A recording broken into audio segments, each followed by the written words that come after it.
Is that working again?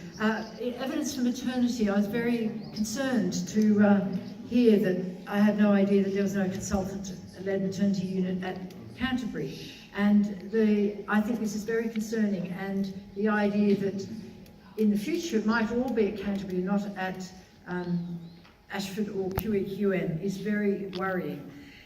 I've looked up the evidence for comparable countries, France, Netherlands and Canada, and these have made reports between 2011 and 2018 looking at time to travel to specialist units for pregnant women. So these are women that are designated as low risk at the start.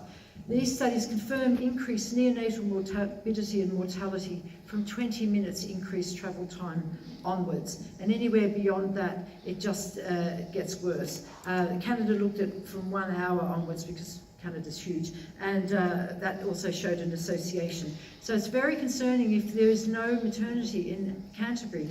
I can't see how a population with 250,000 people, 7 million visitors a year, cannot have an A&E and a maternity unit if we're going to talk about health for people in East Kent. There must be 3 A&Es. There's a huge population, a growing population, and you can't have pregnant women travelling from Canterbury.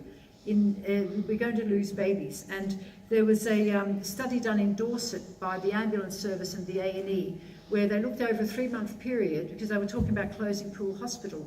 So to prove that they shouldn't close it, the ambulance service and the A&E looked at all the people who arrived at Poole Hospital over this 3-month period and tried to judge whether their health would have been affected if they had had to go to Bournemouth and Poole had been closed.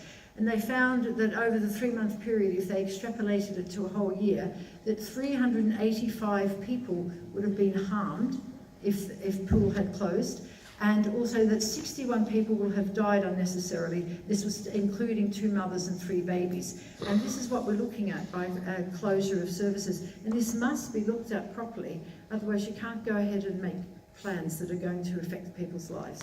Okay, thank you. Okay. An important point, and I haven't forgotten you at the back.